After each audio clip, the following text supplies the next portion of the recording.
Assalamualaikum warahmatullahi wabarakatuh. Perkenalkan, nama saya Nurfadila Pomu, NIM 22142401, jurusan Pendidikan Pancasila dan Kewarganegaraan. Video ini saya buat untuk memenuhi tugas ujian akhir semester 2 mata kuliah Ekologi Sosial dengan dosen pengampu yang saya sebut nama beliau dengan hormat Bapak Roni Lukum, SPD MSc. Nah, di sini saya akan membahas tema penting, yaitu mengenai membangun tradisi multikulturalisme di kalangan peserta didik. Apa itu multikulturalisme? Apa saja faktor yang mempengaruhinya? Dan bagaimana kondisi keberagaman sosial budaya di SMP Negeri 3 ini? Lalu apa saja tantangan dan strategi penerapan budaya ini? Tujuannya adalah untuk mengidentifikasi makna, tantangan, dan strategi membangun tradisi multikultural di lingkungan sekolah. Indonesia dikenal sebagai negara yang sangat majemuk. Keberagaman suku, agama, budaya, dan bahasa adalah kekayaan sekaligus potensi konflik jika kita tidak kelola dengan baik. Nah, sekolah sebagai institusi pendidikan berperan penting dalam menanamkan nilai-nilai multikulturalisme. Contoh bagaimana multikulturalisme ini bisa dibangun dalam keseharian siswa. Multikulturalisme adalah pandangan yang mengakui dan menghargai perbedaan dan keberagaman. Pendidikan multikultural bertujuan menanamkan nilai-nilai seperti toleransi, kesetaraan, dan empati. Teori ekologi sosial ini oleh Bronfenbrenner digunakan sebagai landasan yang menekankan peran lingkungan dalam membentuk karakter siswa. Guru dan kepala sekolah sangat berperan sebagai agen perubahan sosial. Namun, penerapan ini tidak lepas dari tantangan kurangnya pemahaman tentang toleransi, terbatasnya fasilitas dan sumber daya guru, dan juga ketimpangan sosial ekonomi antar siswa, minimnya dukungan dari lingkungan luar sekolah seperti keluarga atau masyarakat yang dapat memunculkan tantangan.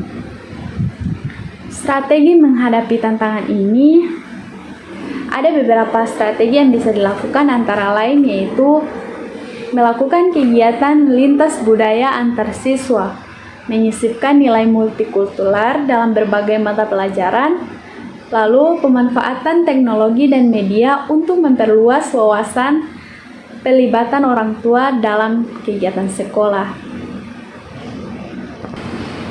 Dampak multikulturalisme bagi Indonesia. Multikulturalisme memiliki peran besar dalam menjaga keutuhan bangsa Indonesia.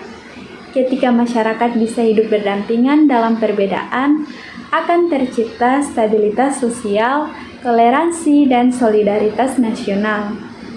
Sebaliknya, jika nilai ini diabaikan, konflik horizontal seperti pertentangan antar etnis, antar agama bisa terjadi. Multikulturalisme juga memperkuat identitas bangsa dan menjadi aset dalam menghadapi globalisasi, baik dalam sektor pariwisata, diplomasi, budaya, hingga ekonomi kreatif. Peran mahasiswa dalam menjaga multikulturalisme, yaitu mahasiswa sebagai agen perubahan sosial.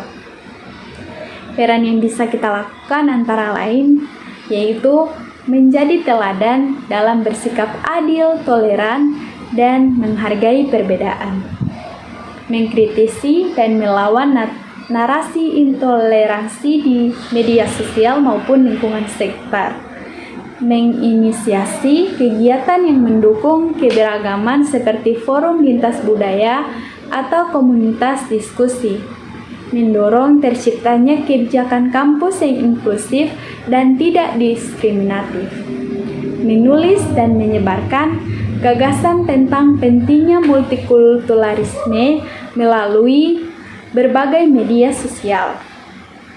Nah, 5 contoh nyata menjaga multikulturalisme dalam kehidupan sehari-hari, yaitu yang pertama, menghargai hari besar agama lain, tidak melecehkan simbol atau praktik keagamaan, menghindari penggunaan stereotip negatif terhadap suku, agama, atau budaya tertentu, berteman dengan orang lain dari latar belakang yang berbeda-beda, dan bersikap terbuka terhadap perbedaan. Tidak menyebarkan hoaks ataupun ujaran kebencian baik secara lisan maupun di media sosial.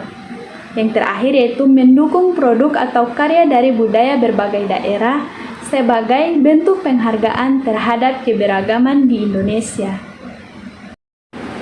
Jadi, kesimpulannya, budaya multikulturalisme ini bukan hanya sekedar konsep, tetapi harus menjadi praktik sehari-hari melalui nilai-nilai karakter yang ditanamkan di lingkungan sekolah.